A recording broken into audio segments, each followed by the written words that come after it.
तो जैसा कि लास्ट एपिसोड में हमने देखा था कि स्पिरिचुअल माइंड कॉन्टेस्ट अब शुरू हो चुका है। एक क्लैन की लीडर टियानफेंग ने अपनी क्लैन का फ्लैग युनफेई को ना देकर टियानफेंग को दिया, क्योंकि उन्हें टियानफेंग की असलियत पता नहीं थी। इस कॉन्टेस्ट में जो भी माउंटेन पर मौजूद कोल्ड्रन में अपना फ्लैग सबसे पहले लगाएगा वही विनर बनेगा। तो सभी क्लैन के जीनियस जंजीरों को क्रॉस करते हुए आगे बढ़ने लगे। यहाँ पर लियो क्लैन की मुबाई ने जानबूझकर युनफेई के साथियों पर हमला कर दिया। वो कुछ भी करके एक क्लैन को हराकर युनफेई को मारना चाहता था, तो उसी को रोकने के चक्कर में एफान सीधे जंजीरों से नीचे गिरने लगा। अब आगे तो इस एपिसोड की शुरुआत उसी सीन से होती जहाँ पर एफान सीधे नीचे खाई में गिरने वाला था, लेकिन युनफेई ने छलांग लगाते हुए उसका हाथ पकड़ लिया। यहाँ पर युनफेई ने अपनी पाव को जंजीरों में फंसा दिया था।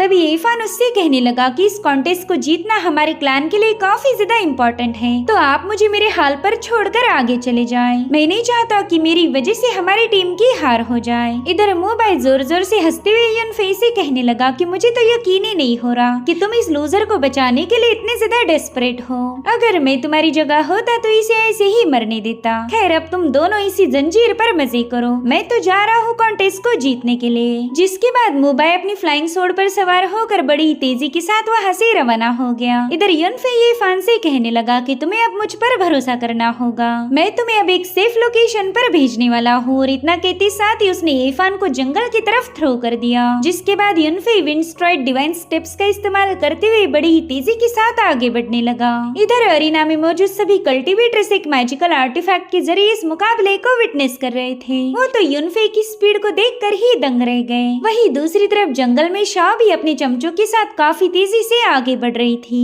और अब हम देख पाते हैं एक क्लैन के शियांग को, जिसे ऊंचाई से काफी ज्यादा डर लगता था और रोते हुए कह रहा था कि प्लीज कोई मुझे यहाँ आकर घर लेके जाओ, मैं इस कॉन्टेस्ट में हिस्सा नहीं लेना चाहता। उसकी बातें सुनकर ही सभी कल्टीवेटर्स ने उसका मजाक उड़ाना शुरू कर दिया।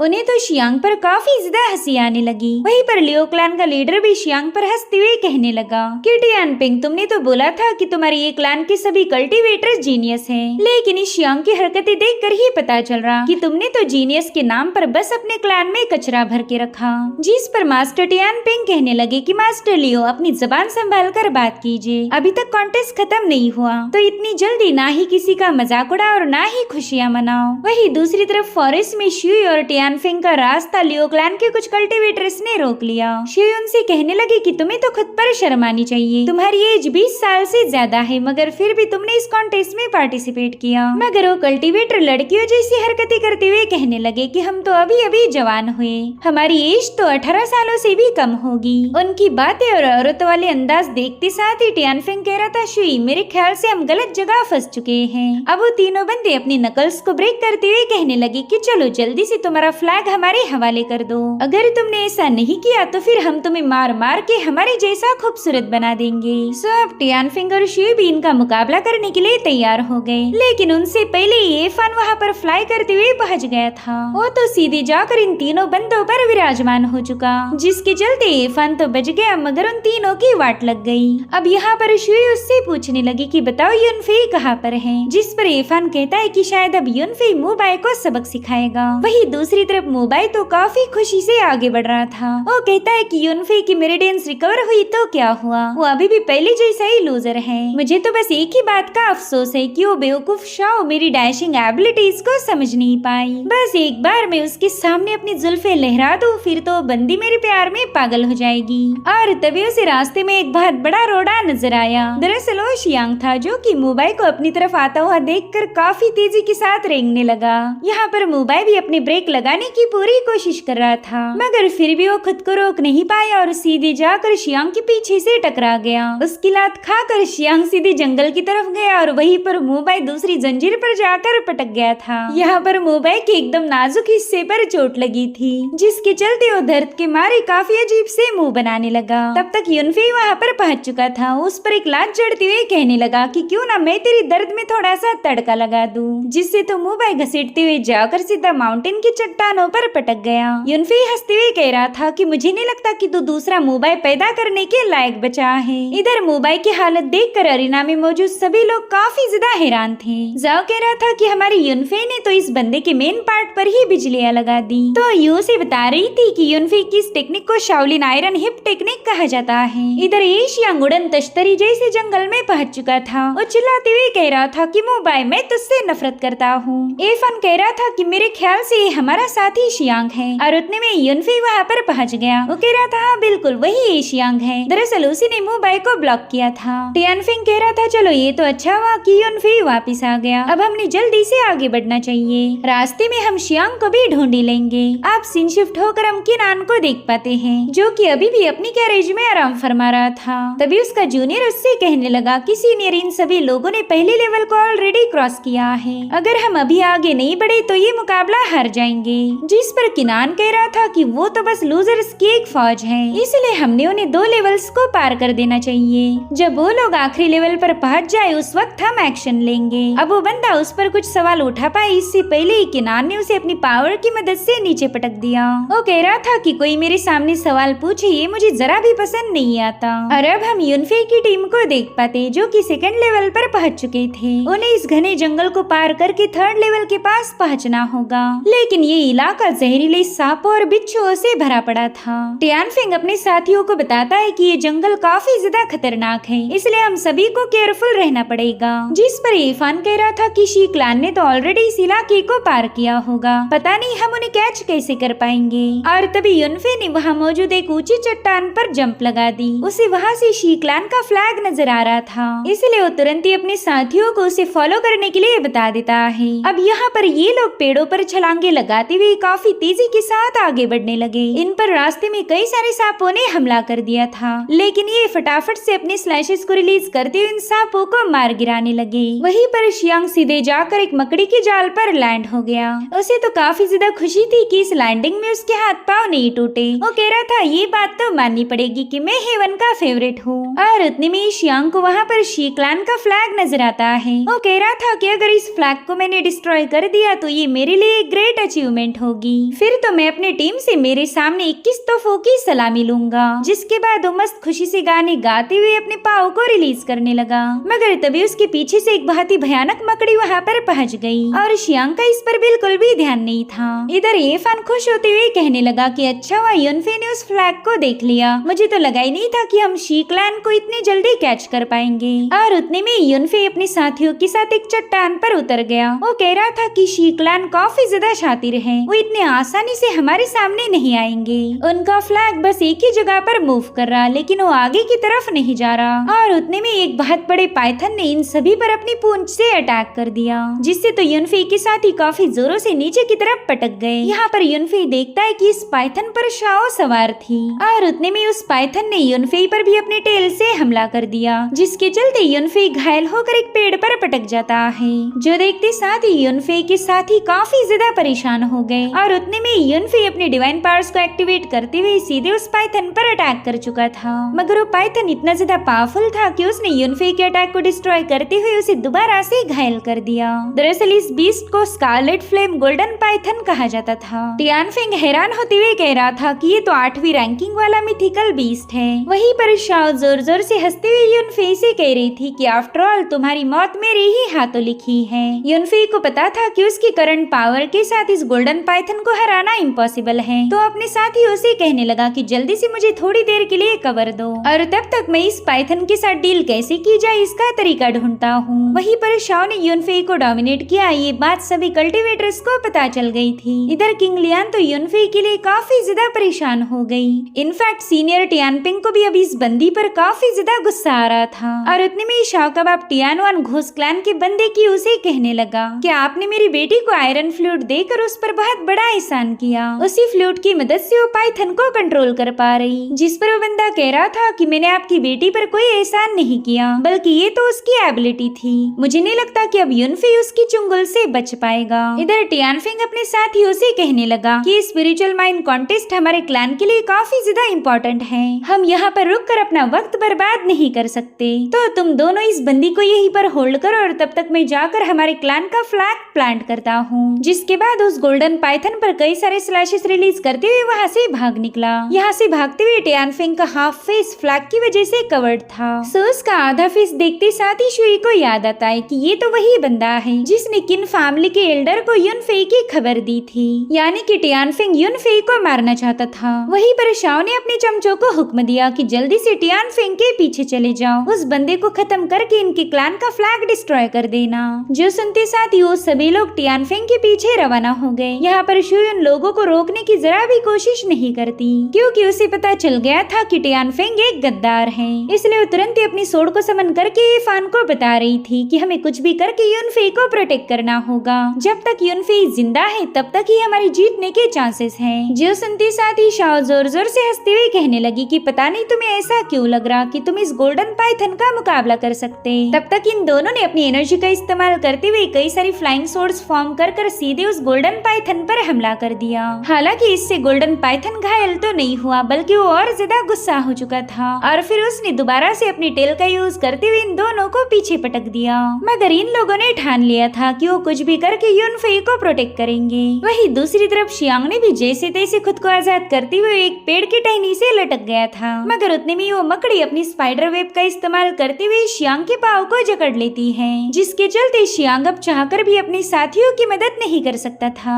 इधर इरफान भागते हुए जाकर हवा में छलांग लगा चुका था। उसे लगता है कि वो सीधे जाकर उस पाइथन के गले पर वार करेगा, मगर उस पाइथन ने तो अपनी जबरदस्त एनर्जी के फ्लो को रिलीज करते हुए इरफान को बुरी तरह से घायल कर दिया। ये देखकर युनफेई और भी ज्यादा परेशान हो जाता है। तब तक शुई जाकर उस पाइथन को घायल करने की कोशिश करती है, लेकिन उसकी चमड़ी इतनी ज्यादा मोटी थी कि शुई की सोड उसे पियर्स ही नहीं कर पाती। और उतने में शाओ ने उस पाइथन के जरिए शुई पर एक जोरदार हमला कर दिया, जिसके चलते शुई भी घायल होकर काफी दूर जाकर पटक गई थी। वहीं दूसरी तरफ शियांग ने जैसे तैसे उस मकड़ी के जाल से खुद को आजाद किया, मगर वो एक स्प्रिंग जैसी टहनी से लटका हुआ था, तो उस टहनी ने उसे उड़ाते हुए सीधे गोल्डन पाइथन की पूंछ के पास पहुंचा दिया। ये बंदा लगातार ऐसी जगहों पर लैंड किए जा रहा था जो कि खतरों से भरी पड़ी है, और उतने में उस पाइथन ने अपनी टेल को शेक करते हुए शियांग को एक बार फिर से झटका दिया। मगर इस बार शियांग सीधे अपने वेपन के पास जाकर पटक गया था, तो उसने तुरंत ही अपनी ब्लेड उठा ली। वो कह रहा था कि मैं ही शी क्लैन के फ्लैग को डिस्ट्रॉय करूंगा।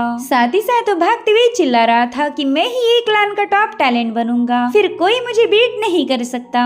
और फिर शियांग ने बड़ी बहादुरी दिखाते हुए हवा में छलांग लगा दी। वो कह रहा था कि ये क्लैन का सीनियर यंग मास्टर मैं बनूंगा। और फिर उसने अपनी तलवार को बड़ी तेजी के साथ घुमाते हुए इस पाइथन पर हमले करना शुरू कर दिए। मगर शाओ तो बस चुपचाप से उसका तमाशा देख रही थी। वहीं पर शुई ने भी देखा कि शियांग ने इस पाइथन को मारने के लिए अपनी जी जान लगा दी। उस बंदे ने काफी ऊंची छलांग लगाते हुए सीधे उस पाइथन पर अपना फाइनल अटैक रिलीज किया, जिसके चलते वहाँ पर एक जोरदार एक्सप्लोजन हो गया। शियांग को तो पूरी उम्मीद थी कि उसने अपने इस हमले में इस गोल्डन पाइथन का काम तमाम किया होगा, लेकिन फिर वो देखता है कि अरे उसके अटैक से तो उस पाइथन पर जरा सी खराज भी नहीं आई। साथ ही वो पाइथन उसे गुस्से में घूर रहा था, जो देखते साथ ही शियांग ने दोबारा से रोना शुरू कर दिया। और फिर उस पाइथन ने उस पर अपनी टेल से एक जोरदार हमला कर दिया, जिससे तो शियांग मीलों दूर पहुंच चुका था, लेकिन फिर भी जंगल में उसकी आवाज गूंजने लगी। वो कह रहा था कि मैं दोबारा से वापस जरूर आऊंगा। सो यहाँ पर जो स्पाइडर शियांग को फॉलो कर रही थी वो दोबारा से उसे ढूंढने के लिए रवाना हो गई। उसे इरफान और शुई को मारने में जरा भी दिलचस्पी नहीं थी। और अब हमें युनफेई के माइंड स्पेस का नजारा दिखाया जाता है, जहाँ पर उसकी एम्परर सोल कह रही थी कि मुझे कुछ भी करके इस पाइथन को मारने का तरीका ढूंढना होगा।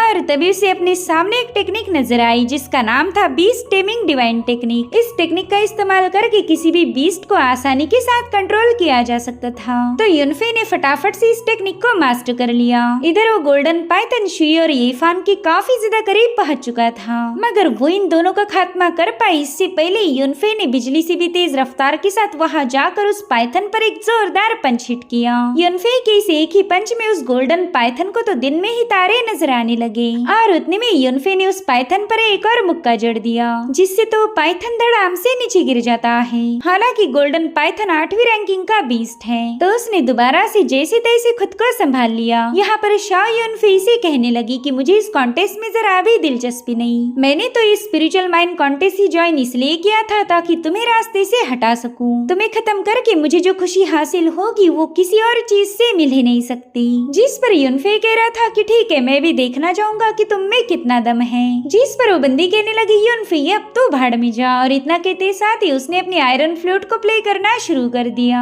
उस फ्लूट की आवाज सुनते साथ ही गोल्डन पाइथन अचानक से आउट ऑफ कंट्रोल हो गई और अब वो बड़ी तेजी के साथ यूनफी की तरफ आगे बढ़ने लगता है। उसने यूनफी को खत्म करने के लिए फटाफट से अपनी एनर्जी को गैदर करना शुरू कर दिया था, मगर हम देख पाते हैं कि यूनफी तो पूरी तरह से रिलैक्स है और अब इससे पहले कि वो गोल्डन पाइथन उस पर हमला कर पाए, यूनफी तुरंत ही वहाँ से गायब हो गया। वो बड़ी तेजी से हवा में फ्लोट करते हुए अपनी डिवाइन पावर का इस्तेमाल करके गोल्डन पाइथन पर अटैक कर देता है। यूनफी का ये अटैक इतना ज्यादा जबरदस्त था कि वो गोल्डन पाइथन धड़ाम से नीचे पटक गया, मगर अभी भी उस पाइथन ने हार नहीं मानी थी, तो यूनफी ने यहाँ पर अपनी धर्मा फॉर्म को एक्टिवेट कर दिया। डिवाइन पावर से बना हुआ उसका फॉर्म काफी ज्यादा अमेजिंग था और फिर यहाँ पर यूनफी उस पाइथन से गुस्से में कहने लगा कि अब तो भाड़ में जा। साथ ही यूनफी की डोमिनेटिंग ऑरा की वजह से उस पाइथन के माथे पर लगा हुआ क्रिस्टल ब्रेक हो गया। वहीं पर शाओ के हाथ की फ्लूट भी चकनाचूर हो गई थी, यानी कि अभी बंदी इस पाइथन को कंट्रोल नहीं कर पाएगी। वहीं पर यूनफी बेचारी इस पाइथन को मारना नहीं चाहता था, क्योंकि उसने तो बस शाओ के ऑर्डर को फॉलो किया था, इसलिए यूनफी ने उस पाइथन को वहाँ से जाने का इशारा कर दिया। वहीं पर शुई कह रही थी कि ये तो इम्पॉसिबल है, तुम्हारे जैसे लूजर के पास ऐसी भयानक पावर कहाँ से आ गई। वहीं पर यूनफी उसे गुस्से में कहने लगा कि शाओ अब तो मुझे तुमसे घिना आ रही, पता नहीं क्यों, लेकिन तुम एक गंदे कीड़े जैसी मुझसे चिपक के रहती। जो सुनते साथ ही शाओ ने गुस्से में आकर अपनी सोड को समन कर लिया, मगर उसकी तलवार यूनफी को टच नहीं कर पाती और उतने में यूनफी ने सोल डिवावरिंग निडल का इस्तेमाल करते हुए शाओ पर हमला कर दिया। यहाँ पर शाओ बुरी तरह से तड़पते हुए जमीन पर पटक गई थी। अगर यूनफी चाहता तो इस बंदी को जान से भी मार सकता था, लेकिन उसने ऐसा नहीं किया। वो शाओ को एक और मौका देना चाहता है ताकि वो बंदी अपनी गलतियों को सुधार सके। और अब यूनफी अपने दोस्तों के पास पहुँच गया। वो कह रहा था कि तुम्हें कोई चोट तो नहीं लगी, जिस पर इरफान कह रहा था कि हम तो बच जाएंगे, लेकिन फिलहाल तुम जाकर टियानफिंग की मदद करो। अब यहाँ से यूनफी टियानफिंग की तरफ जाने वाला था कि तभी शुयू से धीरे से बताने लगी कि टियानफिंग से थोड़ा सा संभाल कर रहना।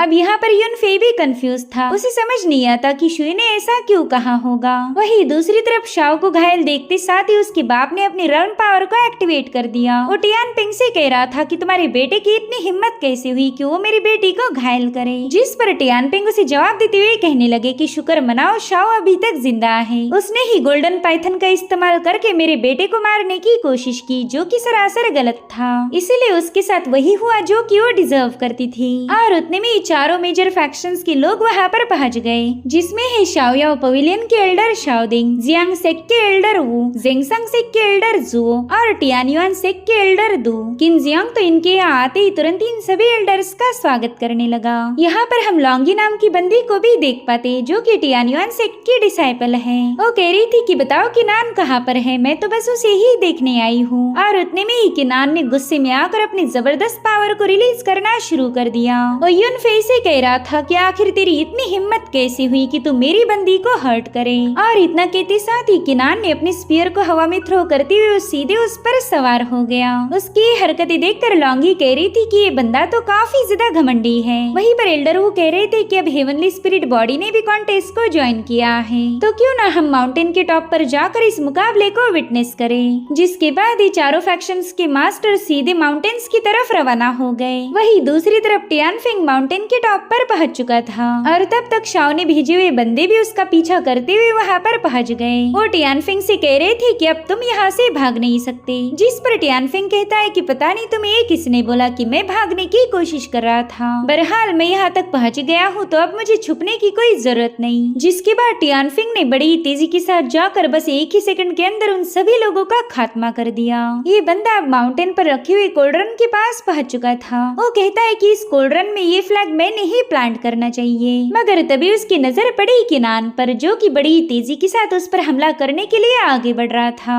हालांकि उतने में वहाँ पर यूनफी की एंट्री हो गई। उसने अपनी स्पिरिचुअल पावर एक्सप्लोसिव फिस्ट का इस्तेमाल करते हुए किनान पर एक जोरदार हमला कर दिया था। यहाँ पर यूनफी की फिस्ट बड़ी ही तेजी के साथ किनान के पास पहुंच चुकी थी, मगर किनान ने बस एक ही सेकंड के अंदर अपने मुक्के का इस्तेमाल करते हुए यूनफी की मूव को डिस्ट्रॉय कर दिया। हालांकि यूनफी की मूव का नाम ही था एक्सप्लोसिव फिस्ट, जिसके चलते वहाँ पर कई सारे एक्सप्लोजन्स होने लगे। और उतने में किनान ने सीधे अपने स्पीयर से यूनफी पर हमला कर दिया, मगर यूनफी अपनी डिफेंसिव पावर का इस्तेमाल करते हुए उसकी स्पीयर को होल्ड कर लेता है। और उतने में यूनफी को शियांग के चिल्लाने की आवाज आई, तो यूनफी युनफे ने सीधे उस स्पीयर को उस मकड़ी की तरफ थ्रो कर दिया जो कि शियांग को निगलने के काफी ज्यादा करीब थी, मगर युनफे ने अपनी स्मार्ट मूव के साथ उस मकड़ी का काम तमाम कर दिया और उतने में किनान ने सीधे जाकर युनफे पर हमला कर दिया जिसे वो अपने हाथों से रोक रहा था और फिर उसने किनान को एक ही सेकंड के अंदर काफी पीछे पुश कर दिया। किनान उससे कह रहा था कि शाओ मेरी बंदी है, तो बताओ फिर तुमने उसे हर्ट करने की जरूरत कैसे दिखाई? मानना पड़ेगा तुम काफी ज्यादा हिम्मत वाले हो। जिस पर युनफे कहने लगा कि शाओ को तो मैंने ऑलरेडी यूज किया है, मगर फिर भी तुमने उसके साथ रिश्ता जोड़ा। इससे तो बस एक ही बात साबित होती है कि तुम मुझसे ज्यादा हिम्मत वाले हो जो मेरे फेंके हुए कचरे को अपना लिया। जिसके बाद इन दोनों की पावर्स आपस में क्लैश करने लगी। उसमें से तो बहुत ही पावरफुल स्लैशेस रिलीज हो रहे थे जो कि शियांग पर भी जाकर हिट होने लगे। जो देख बेचारा शियांग चिल्लाने लगा कि मुझे इस कॉन्टेस्ट में हिस्सा नहीं लेना, प्लीज कोई मुझे घर छोड़ दो। वहीं पर किनान और युनफे में दोबारा से एक जोरदार क्लैश हो गया। वो दोनों भी कह रहे थे कि विनर तो हमारा ही क्लैन बनेगा। किनान ने तो बड़ी ही तेजी के साथ युनफे पर अपनी स्पीयर से अटैक करना शुरू कर दिए, मगर युनफे भी उतनी ही दुगनी रफ्तार के साथ उसके हर एक अटैक को डॉज कर रहा था। जिसके बाद युनफे ने दोबारा से अपनी सन एक्सप्लोजन टेक्निक का इस्तेमाल करते हुए किनान पर एक जोरदार पंच हिट कर दिया जिससे वहाँ पर काफी बड़ा एक्सप्लोजन हो जाता है। लेकिन किनान पर तो इसका जरा भी असर नहीं हुआ। वो बंदा तो अपना फ्लैग उठाकर सीधे कोल्ड्रन की तरफ रवाना हो चुका था। जो देखते साथ ही युनफे टियानफेंग से कहने लगा कि मेरे भाई जल्दी से वो फ्लैग मेरे हवाले कर दो, वरना वो बंदा ये मुकाबला जीत जाएगा। और तब जाकर टियानफेंग ने अपना असली चेहरा दिखाई दिया। वो युनफे से कह रहा था कि मैं फ्लैग बेरर हूँ, भला मैं तुमसे ऑर्डर क्यों लूंगा? मेरी बात कान खोलकर सुन ले, तुम मुझ पर हुक्म नहीं चला सकता। टियानफेंग के मुंह से ऐसी बातें सुनकर तो युनफे काफी ज्यादा हैरान था। अब जाकर युनफे को शुई ने कही हुई बात का मतलब समझ आ गया। शुई ऑलरेडी समझ गई थी कि टियानफेंग गद्दार है और इसी वजह से उसने युनफे को आगाह किया था। वहीं पर टियानफेंग कह रहा था कि भले ही तुम क्लैन लीडर के बेटे हो, लेकिन मैं तुम्हारी ऑर्डर को फॉलो नहीं करूंगा। तुम मुझ पर हुक्म चलाओ, इतनी तुम्हारी औकात नहीं। जिसके बाद टियानफेंग अपनी पावर्स को एक्टिवेट करते हुए युनफे के साथ मुकाबला करने के लिए तैयार हो गया। ये सब देखकर तो युनफे को अपनी आंखों पर यकीन नहीं हो रहा था। उसके अपने ही भाई ने उसे धोखा दे दिया। अब टियानफेंग ने ऐसा क्यों किया था ये हमें अगले एपिसोड में पता चलेगा। Thank you so much for watching. Bye bye, take care.